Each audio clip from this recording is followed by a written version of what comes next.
काय रे गजानना, आता कुठं आरत्यांचा क्रम नक्की व्हायला लागला होता. आता कुठं ओवाळू आरत्यानंतर चंद्रभागेमध्ये सोडून या देती जमायला लागलं होतं. आता कुठं आरतीच्या वेळेत घरी पोचायची सवय लागत होती. एरवी स्वयंपाकघर न सोडणाऱ्या घरच्या बायका आरतीच्या निमित्तानं लवकर आवरून बाहेर यायला लागल्या होत्या. रिमोटसाठी भांडणारे आमचं TV बंद करून तुझ्यासमोर बसण्यावर एकमत व्हायला लागलं होतं. भाजीच्या पेंढीला न लागणारे हात दुर्वा निवडायला शिकत होते. साधं दूध आणायला रखडणारे पाय प्रसादाला काय आणू म्हणत धावायला लागले होते.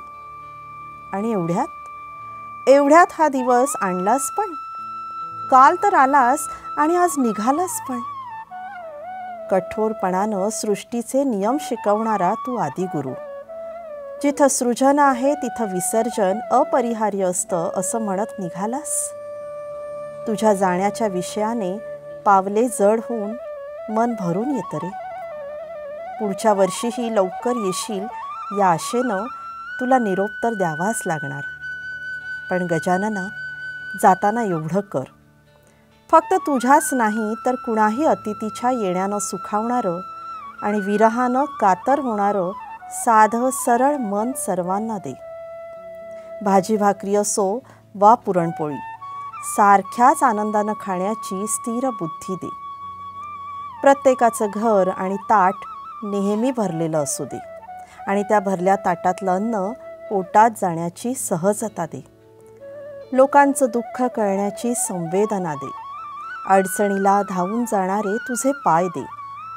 अपराध क्षमा करून पोटात घेणारे तुझे लंबोदर दे. सूक्ष्मदृष्टीनं पाहणारे बारीक डोळे दे.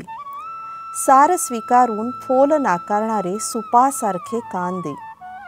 भलं बुरं लांबूनच ओळखणारी सोंड दे.